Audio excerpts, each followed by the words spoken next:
Welcome to Duality of the Muse, the space where we study the light, the shadow, and everything that makes you beautifully whole. I'm Ebony, and this space is about learning how to become blissfully balanced in a world that benefits from you being anything but. Today, we begin at the root, the truth that you are not one thing.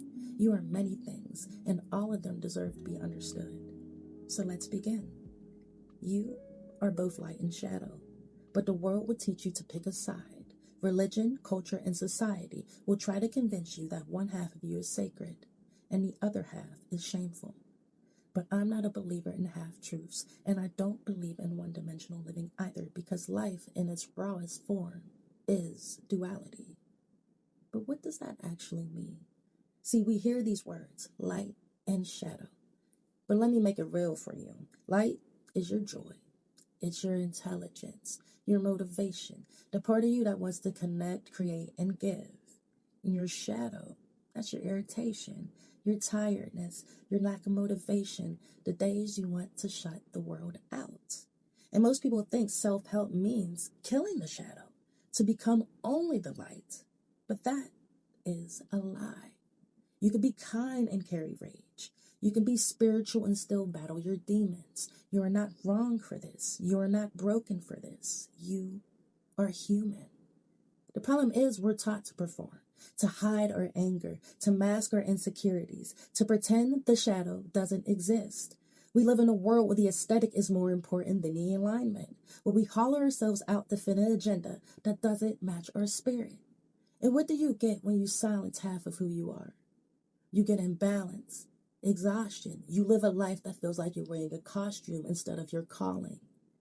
My life's work has always circled around this idea. I've always been fascinated by the way the universe speaks in opposites.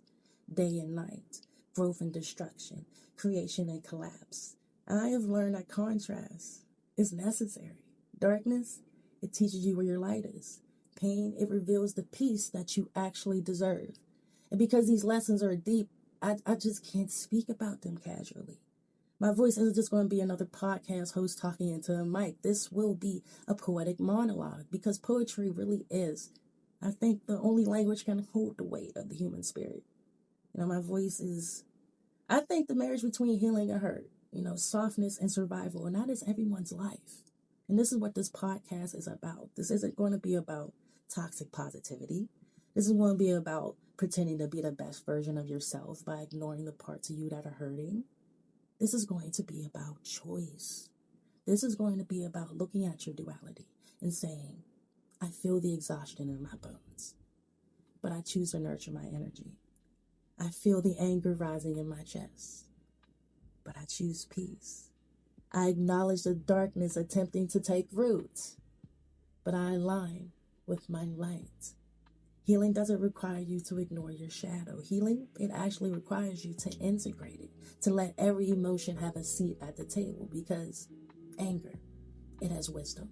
Fear, it has direction. Joy, healing. Darkness, depth. You really need both sides, because humans are meant to be blissfully balanced. So if you're ready to stop living in emotional fragments, ready to heal in full color, to grow without denying what makes you human, then you're in the right place. We're going to talk about the raw reality of accountability, self-awareness, and balancing your being while balancing life. Because you're not meant to be perfect. You're meant to be whole. And I'm here to walk with you in the dark, in the light, and in every shade in between. And with that, we close this exploration inside Duality of the Muse, a journey shaped by you, by me, and by the parts of us still learning how to meet each other honestly. Honor your shadow, choose your light, and remember, wholeness is your birthright. It's not a reward you have to earn. I'll see you in the next episode.